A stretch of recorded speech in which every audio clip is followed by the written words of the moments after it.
et sœurs, mes chers amis internautes, bonjour et bienvenue à l'église protestante évangélique Philadelphie. Ici votre bien-aimé, pasteur Célestin Zouga. Je suis toujours dans la joie de partager la parole de Dieu avec vous, mes chers amis internautes. Nous poursuivons notre série de messages que j'ai intitulé à l'école de Dieu. Et nous parlons aujourd'hui de la crise de foi à l'école de Dieu, mes chers amis internautes. Et le titre de notre message est « Crise de foi ».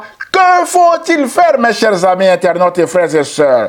Notre texte de base est dans Marc au chapitre 9, versets 14 à 29, que je vous invite à lire intégralement chez vous, mes chers amis internautes. Alors, quel était le contexte de ce récit, mes chers amis internautes et frères et sœurs?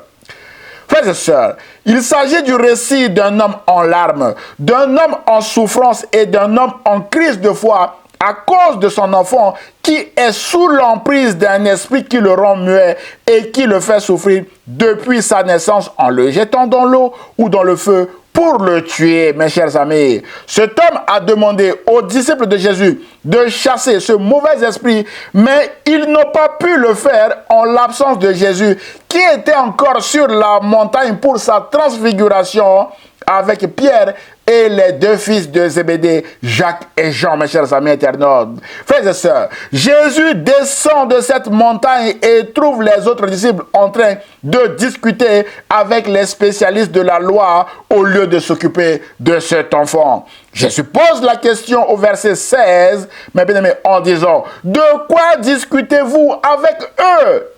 C'est alors qu'un homme sort de la foule, notamment le père de l'enfant, et lui répondit « Maître, je t'ai amené mon fils car il est sous l'emprise d'un esprit qui le rend muet. Partout où cet esprit s'empare de lui, il le jette par terre. De l'écume sort de la bouche de l'enfant qui grince des dents, puis il devient tout raide. J'ai demandé à tes disciples de chasser ce mauvais esprit, mais ils n'ont pas pu le faire. » Et Jésus se fâche avec ses disciples qui, au lieu de s'occuper de cet enfant, discutaient avec les spécialistes de la loi. Jésus s'adressa à eux et leur dit « Peuple incrédule, jusqu'à quand devrais-je encore rester avec vous? Jusqu'à quand devrais-je vous supporter? Amenez-moi l'enfant. » On le lui amena. Mais dès qu'il vit Jésus, l'esprit mauvais agita convulsivement l'enfant et le jeta par terre. Celui-ci se roula sur le sol, de l'écume à la bouche. Depuis combien de temps cela lui arrive-t-il? Demanda Jésus à son père. Depuis qu'il est tout petit. Souvent même, l'esprit mauvais le pousse à se jeter dans le feu ou dans l'eau pour le faire mourir. Si tu peux faire quelque chose, aie pitié de nous et viens à notre aide. Si tu peux, répliqua Jésus, tout est possible à celui qui croit. Aussitôt le père de l'enfant s'écria, je crois, mais aide-moi car je manque de foi. Jésus, voyant la foule affluer, commanda avec sévérité à l'esprit mauvais, esprit qui rend sourd et muet, lui dit-il, je te l'ordonne, sors de cet enfant et ne rentre plus jamais en lui. L'esprit poussa un grand cri, secoua l'enfant avec violence et sortit de lui. L'enfant resta comme mort, si bien que la plupart des témoins disaient, il est mort. Mais Jésus, prenant l'enfant par la main, le fit lever et celui-ci se tint debout. Et Jésus le remit à son père. Le récit est terminé, mes bien-aimés dans le Seigneur. Mes chers amis internautes, frères et sœurs, l'Écriture est transparente sur les crises de foi. En effet, l'Écriture parle des hommes et des femmes qui ont fait des mauvais choix ou, mes bien-aimés, qui ont fait des mauvaises déclarations, qui n'honorent pas Dieu en pleine crise de foi, mes chers amis internautes, avec des conséquences parfois fatales pour leurs auteurs, mes chers amis. C'est le cas du père de cet enfant qui a fait une déclaration ici qui n'a pas plu à Jésus, mes chers amis internautes. Il a dit à Jésus que si tu peux faire quelque chose, comme s'il doutait de la puissance de Jésus, mes chers amis internautes. C'est pourquoi, pour vous aider, notre premier point traite de ce qu'il ne faut pas faire en cas de crise de foi. D'où notre premier point. Point numéro 1, crise de foi et ce qu'il ne faut pas faire. Mes chers amis internautes, frères et sœurs, c'est très facile de trouver les références bibliques qui parlent de la foi et qui nous donnent une magnifique définition de la foi. Nous citerons ici notre célèbre Hébreux chapitre 11, verset 1er, mes bien-aimés, où il est écrit que or, la foi est une ferme assurance des choses qu'on espère, une démonstration de celles qu'on ne voit pas, au verset 6. Or, sans la foi, il est impossible de lui être agréable, car il faut que celui qui s'approche de Dieu croit que Dieu existe et qu'il est le rémunérateur de ceux qui le cherchent, mes chers amis internautes. Et notre magnifique Romains chapitre 10 au verset 17 qui parle également de la foi, mais bien aimé de le Seigneur en ces termes. La foi vient de ce que l'on entend et ce que l'on entend vient de la parole de Dieu, mes chers amis internautes. Aussi, toujours sur la foi, nous nous rappellerons aussi du sermon de Jésus. Mais bien aimé, selon lequel la foi peut soulever des montagnes. Jésus a dit en Marc chapitre 11 verset 23 que je vous le dis en vérité, si quelqu'un dit à cette montagne, ôte-toi de là et jette-toi dans la mer, et s'il ne doute point en son cœur, mais croit que ce qu'il dit arrive, il le verra s'accomplir. C'est pourquoi je vous dis, tout ce que vous demanderez en priant, croyez que vous l'avez reçu et vous le verrez s'accomplir, mes bien-aimés du Seigneur. Tout ça, c'est excellent, mes chers amis internautes, quand tout va bien. Malheureusement, parfois, pendant le temps d'attente de l'accomplissement de nos prières ou sous la pression de l'épreuve, nous sommes bombardés par toutes sortes de mauvaises pensées. Nous laissons finalement croire que notre foi ne soulève plus rien du tout, mes bien-aimés. Nous sommes en crise de foi, comme le père de cet enfant qui vient de déclarer ouvertement à Jésus que si tu peux faire quelque chose, car je manque de foi. Mes bien-aimés, mes chers amis, cet homme était venu avec la foi que les disciples de Jésus allaient délivrer son enfant. Malheureusement, ils n'ont pu rien faire pour l'enfant. Et cet homme est plongé dans une crise de foi qui va le pousser cette fois-ci à dire à Jésus que si tu peux faire quelque chose. Et Jésus n'a pas très bien apprécié que le père de cet enfant lui dise si tu peux faire quelque chose, puisque aussitôt Jésus s'exclama en disant si tu peux, et Jésus fait cette magnifique déclaration par la suite. Tout est possible à celui qui croit. Mes chers amis, internautes, frères et sœurs, dans la pratique et avec un peu d'honnêteté, il y a des moments dans notre vie chrétienne où notre foi ne peut plus rien faire ou rien soulever du tout, mes chers amis internautes. En effet, lorsque notre attente pour notre guérison s'allonge à tel point que notre vie normale devient la souffrance et grincement de dents, comme dans le cas de ce jeune homme, mes chers amis, lorsque le chômage devient la norme pour nous, malgré nos multiples démarches infructueuses dans notre recherche de travail, lorsque la situation financière de notre société se dégrade brutalement à cause de la perte d'un marché important, mes chers amis internautes, ou tout simplement lorsque nous sommes sous la pression d'un événement exceptionnel qui nous fait souffrir, mes chers amis internautes, alors notre foi peut être amenée à ne plus déplacer, mes bien-aimés de Seigneur, une montagne, nonobstant notre croyance en Dieu ou en Jésus-Christ, mes chers amis internautes. Dans cette situation, nous croyons que Dieu peut tout faire, sauf le problème ou l'obstacle qui est devant nous présentement. Et c'est ce que nous appelons ici la crise de foi. C'est le cas du père de cet homme qui fait l'objet, mes bien-aimés, de notre étude d'aujourd'hui et qui a dit, mes bien-aimés, à Jésus qu'il manque de foi par rapport à la santé de son fils, mes bien-aimés dans le Seigneur. Mes chers amis, la Bible est transparente sur les crises de foi. Mes bien-aimés, citons rapidement quelques exemples dans les Saintes Écritures. Par exemple, Saül. Le roi Saül, dans sa crise de foi, a fini par consulter une magicienne et sous la pression de son épreuve, il va se suicider. Voilà jusqu'où une crise de foi peut nous amener, mes chers amis internautes. Frères et sœurs, combien de personnes ont déjà quitté l'église ou les réunions de prière pour se retrouver chez les gourous ou chez les magiciens, voire même dans des sectes pernicieuses, mes chers amis internautes. Ce message ne vise pas à vous juger si tel est votre cas, mon frère, ma soeur. Bien évidemment, ce message vous encourage à revenir à Jésus. Mais bien évidemment, c'est alors que vous verrez la gloire de Dieu s'accomplir dans votre vie. Frères et sœurs, le prophète Élie également, mais bien aimé de Seigneur, le prophète Élie de Tibé, qui a fait preuve d'une démonstration de foi incontestable devant les prophètes de Baal, en égorgeant 450 d'entre eux le même jour, mais bien aimé, en faisant retomber la pluie, mais bien aimé, arrêté sur sa prière depuis 3 ans et demi, d'après Jacques chapitre 5, versets 17 à 18, sous la pression de la reine Jézabel, Élie s'enfuit dans le désert en abandonnant son serviteur à Beersheba, mes chers amis, et demande la mort à Dieu. Voilà jusqu'où la crise de foi peut nous amener. On lit ce récit dans 1 Roi chapitre 18 et 19. Mais bien aimé, Élie va même se cacher dans une caverne ou dans une grotte, mes bien-aimés. Mais la bonne nouvelle est que Dieu, connaissant exactement là où il se trouvait, mes bien-aimés, et Dieu était venu dire au prophète Élie, Élie, que fais-tu ici? D'après 1 Roi chapitre 19, verset 9. Alors, où est cette foi, mes bien-aimés, que Élie avait devant les prophètes de Baal, mes chers amis internautes?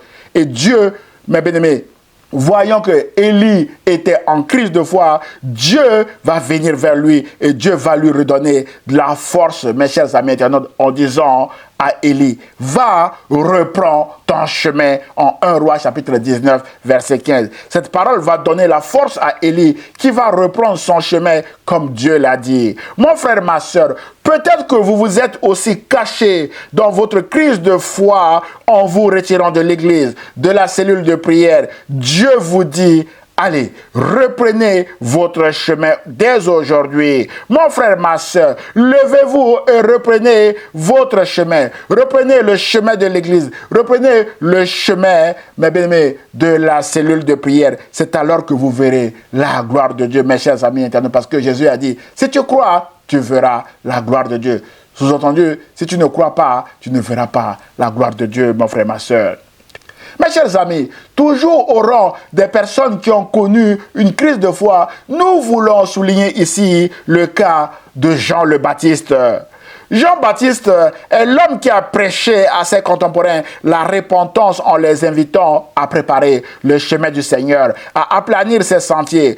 C'est Jean qui a baptisé Jésus. C'est Jean qui a assisté en direct à la venue du Saint-Esprit sur Jésus sous la forme de colombe, mes bien-aimés du Seigneur. Et Jean a entendu ce jour-là une voix venant du ciel en disant, « Celui-ci est mon fils bien-aimé en qui j'ai mis toute mon affection. » On le lit en Matthieu chapitre 3, versets 1 à 17, mes bien-aimés. Mais sous la pression de sa prison, Jean-Baptiste envoie ses disciples dire à Jésus, « Es-tu celui qui doit venir ou devons-nous en attendre un autre ?» Mes chers amis internautes, frères et sœurs, les crises de foi peuvent nous pousser à poser des questions même existentielles, mes chers amis internautes, comme ici.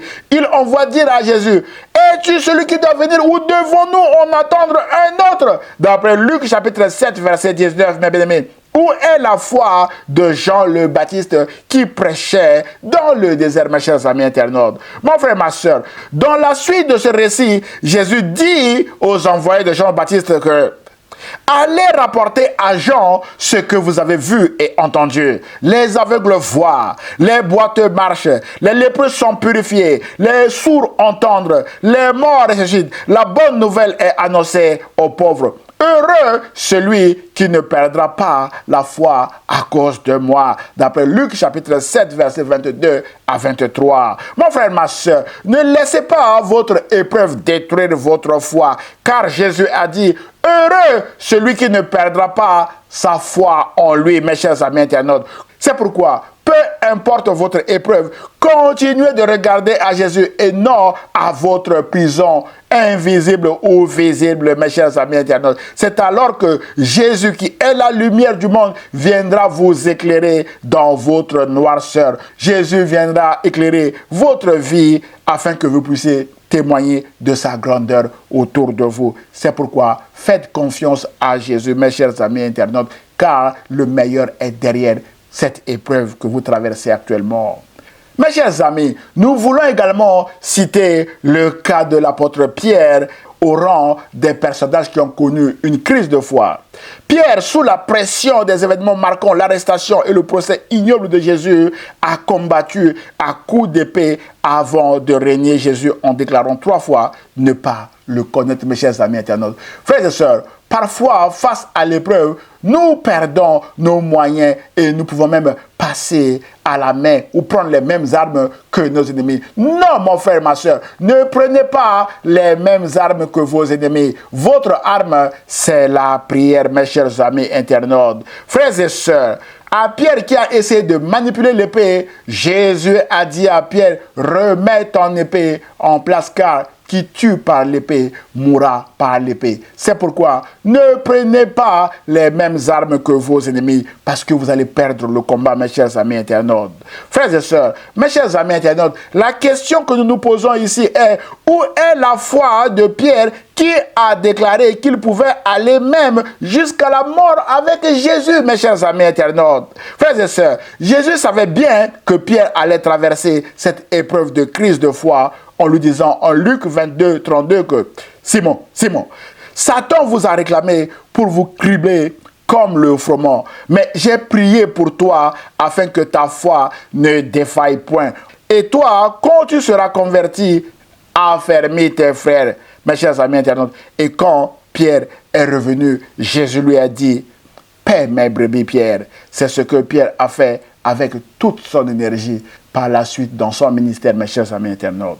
Mon frère, ma soeur, Jésus sait que cette épreuve va vous amener à une crise de foi. Jésus n'est pas surpris, mais bien aimé, comme dans le cas de Pierre ici. Jésus a prévenu Pierre que tu passeras par une crise de foi. Jésus sait que Pierre allait passer par une crise de foi, mes chers amis internautes. Et Jésus a prévenu Pierre. Mais Pierre, dans son orgueil, a dit, Seigneur, j'irai avec toi en prison, voire même à la mort. Mais bien aimé le Seigneur, et Jésus a dit à Pierre que le coq ne chantera pas que tu aies nié 3 fois me connaître. Et quand le coq a chanté, Jésus s'est retourné, il a regardé Pierre.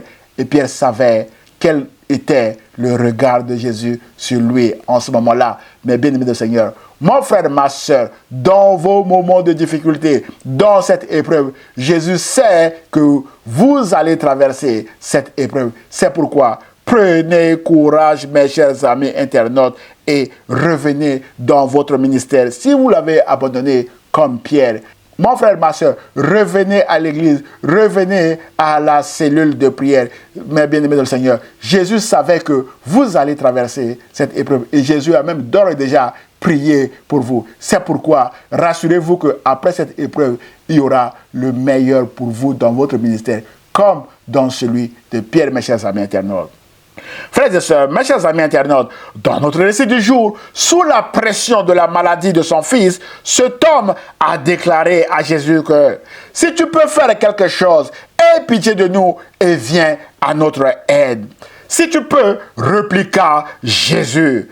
Tout est possible à celui qui croit. Mon frère, ma soeur, nous avons aujourd'hui cette magnifique déclaration de Jésus à cause de la crise de foi de cet homme. Tout est possible à celui qui croit. Alors, peut-être que vous êtes en ce moment loin de la face de Jésus. Ce message vous encourage à revenir à Jésus et à continuer de croire, mes chers amis internautes. Au verset 24, il est écrit que « Aussitôt, le père de l'enfant s'écria, « Je crois, mais aide-moi car je manque de foi. » Ou encore « Je crois, viens au secours de mon incrédulité. » Cet homme a sollicité la grâce de Jésus. Cet homme a demandé à Jésus de le secourir parce qu'il ne méritait rien du tout. Il n'avait plus de foi. Rappelez-vous qu'à plusieurs personnes qui venaient à Jésus et qui étaient guéries ou délivrées, Jésus leur disait « Ta foi t'a sauvé ». Mais ce qui n'est pas le cas de cet homme. Cet homme a déclaré ouvertement que « Je manque de foi,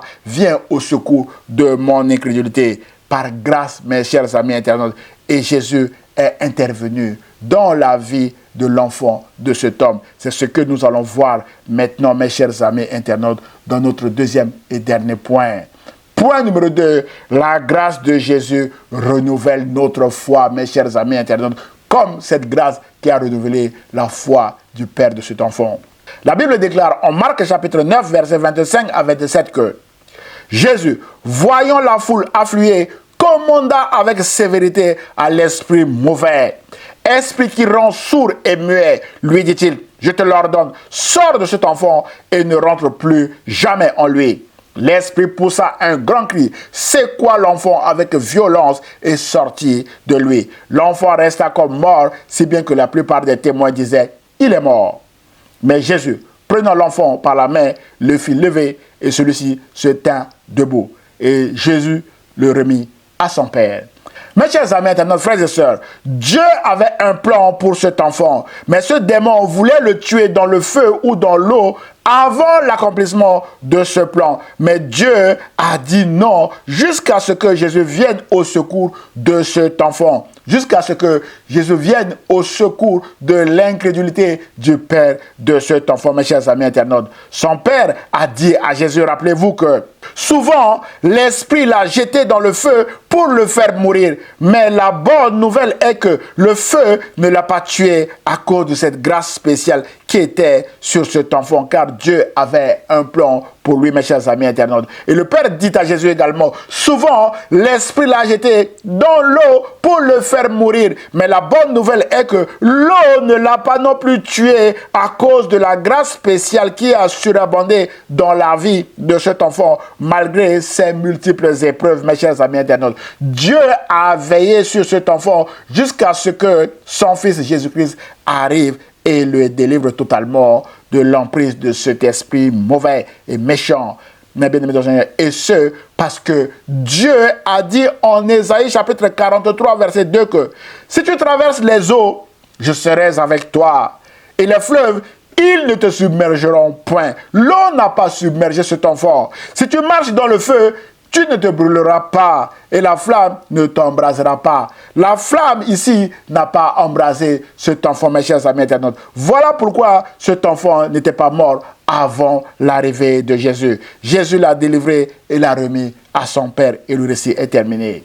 Mes chers amis internautes, frères et sœurs, à la fin de ce récit, cet homme est certainement rentré chez lui avec une foi renouvelée en Jésus-Christ. C'est pourquoi, peut-être qu'aujourd'hui, vous êtes comme cet homme en crise de foi. Vous avez fait le tour des églises et des serviteurs de Dieu avec votre problème sans trouver de solution. Et vous vous dites, si Jésus peut encore faire quelque chose pour vous aujourd'hui. Oui, mon frère, ma soeur, Jésus peut encore faire quelque chose aujourd'hui si vous l'appelez au secours. C'est alors que Jésus interviendra dans votre vie, mes chers amis internautes, et votre foi sera également renouvelée comme la foi de cet homme. Car, mes bien-aimés, Jésus est l'auteur de notre foi, mes chers amis internautes. Alors, renouvelez votre confiance en Jésus en sollicitant sa grâce comme cet homme qui vient de faire, mes bien-aimés. C'est alors que vous verrez également la gloire de Dieu comme cet homme l'a vu. Mes chers amis internautes, frères et sœurs, lorsque notre foi ne déplace plus aucune montagne, lorsque notre foi ne peut plus rien faire ou rien soulever du tout, c'est le signe que notre foi a besoin d'être renouvelée par l'auteur et le consommateur même de notre foi, qui est Jésus-Christ. L'auteur de l'Épître aux Hébreux déclare que c'est lui, c'est-à-dire Jésus, qui fait naître la foi et qui la rend parfaite, d'après Hébreux chapitre 12, verset 2. Et il nous recommande d'avoir les yeux fixés sur Jésus, mes chers amis internautes. Autrement dit, Jésus est l'initiateur de notre foi. Jésus est l'auteur de notre foi. Cette foi ne s'obtient pas au mérite, mais par grâce, mes bien-aimés, encore appelée faveur imméritée de Dieu. Mes chers amis, et c'est cette grâce qui vous cherche aujourd'hui à travers ce message. Si vous ouvrez votre cœur à Jésus-Christ maintenant, vous allez également recevoir cette grâce, mes chers amis internautes. Frères et sœurs, cette grâce est aussi appelée grâce spéciale. C'est une grâce qui permet aux enfants de Dieu de garder la foi en Jésus-Christ dans les moments de joie. C'est facile et surtout dans les moments d'épreuve, tout en sachant que c'est dans la victoire de Jésus-Christ qu'il marche, c'est dans la victoire de Jésus-Christ qu'il combat, mes chers amis, parce que Jésus lui-même combat et combattra pour vous, mes bien-aimés du Seigneur. Et quoi qu'il advienne ou quoi qu'il adviendra, mes bien-aimés du Seigneur, vous serez toujours victorieux en Jésus-Christ, mes bien-aimés du Seigneur, qui a réservé le meilleur devant vous. Et ce meilleur va jusqu'à la vie éternelle en Jésus-Christ et en Jésus-Christ seul. C'est pourquoi, mon frère, ma soeur, peut-être que vous traversez actuellement une épreuve qui vous amène à faire une crise de foi, sachez que Dieu a un plan pour vous. Mais bien aimés, et l'ennemi n'a aucun pouvoir sur vous. La Bible dit en Colossiens chapitre 2, versets 14 à 15 que Jésus a effacé l'acte dont les ordonnances nous condamnaient et qui subsistait contre nous, et il l'a détruit en le clouant à la croix. Jésus a dépouillé les dominations et les autorités, et Jésus les a livrées publiquement en spectacle en triomphant d'elles par la croix. Voilà ce que Jésus a fait pour vous et moi. Jésus a dépouillé l'ennemi de nos âmes, mais bien aimé, qui n'a aucun pouvoir sur nous maintenant, mes chers amis internautes. Et Jésus a dit en Matthieu chapitre 28, verset 18 que tout pouvoir m'a été donné dans le ciel et sur la terre. Et en Luc chapitre 10, verset 19, Jésus dit, voici, je vous ai donné le pouvoir de marcher sur les serpents et les scorpions et sur toute la puissance de l'ennemi, et rien ne pourra vous nuire. Voilà le pouvoir que Jésus nous donne, mes chers amis internautes. C'est pourquoi, peut-être que vous traversez en ce moment une situation difficile, peut-être que vous êtes malade, je déclare au nom de Jésus de Nazareth, votre guérison. Recevez votre guérison maintenant. Mon frère, ma soeur, et témoignez de la grandeur de Jésus autour de vous. Peut-être que vous traversez une situation de blocage. Je détruis tous ces blocages-là au nom puissant de Jésus et je proclame la victoire de la croix sur votre vie, mon frère, ma soeur. Recevez cela au nom de Jésus-Christ, mes bien-aimés dans le Seigneur. Mon frère, ma soeur, peut-être que vous traversez une situation, quelqu'un qui vous fait souffrir. Déclarez, mais bien sûr que non, vous ne mourrez pas, vous vivrez et vous raconterez les œuvres de l'Éternel. C'est en déclarant que vous détruisez également les œuvres de Satan dans votre vie, mes chers amis internautes. Mon frère, ma soeur, peut-être que le diable est en train de vous faire passer aussi par des épreuves dures qui vous plongent dans une crise de foi. Saisissez également cette promesse de Dieu en Ésaïe chapitre 43, versets 1 à 2, qui est valable pour cet enfant que nous avons vu. Il est passé par l'eau, l'eau ne l'a pas submergé.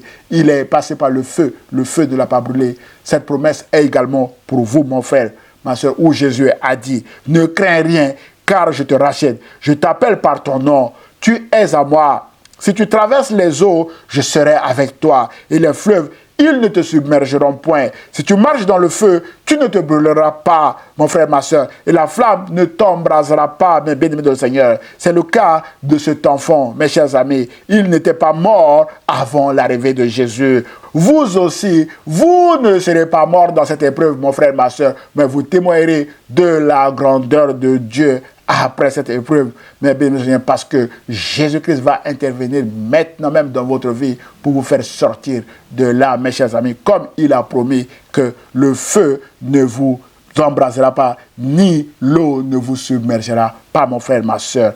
Alors, prenez courage et appelez Jésus à votre secours, et Jésus viendra vous secourir comme nous l'avons vu dans ce récit, mes chers amis internautes.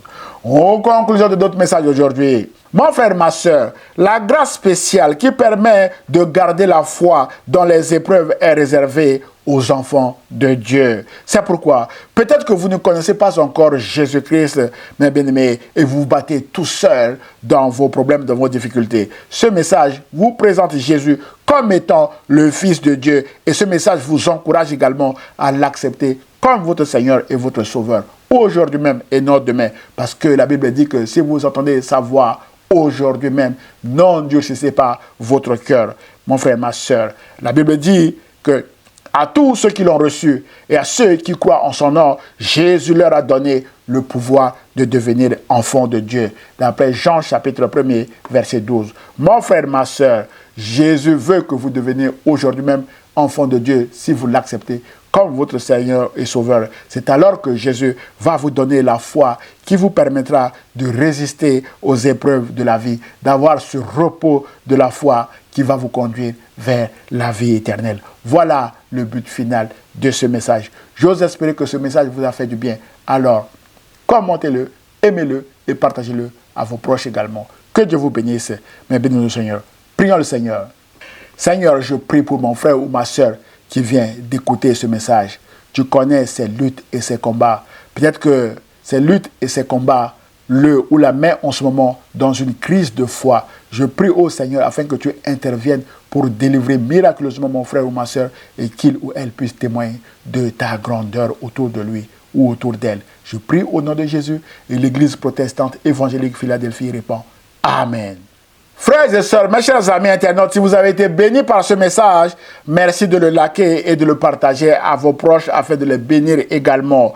Pour nous connaître, merci de visiter notre site internet Église Philadelphie 78500.com. Vous pouvez nous envoyer via ce site vos sujets de prière à Église Philadelphie 78500@gmail.com.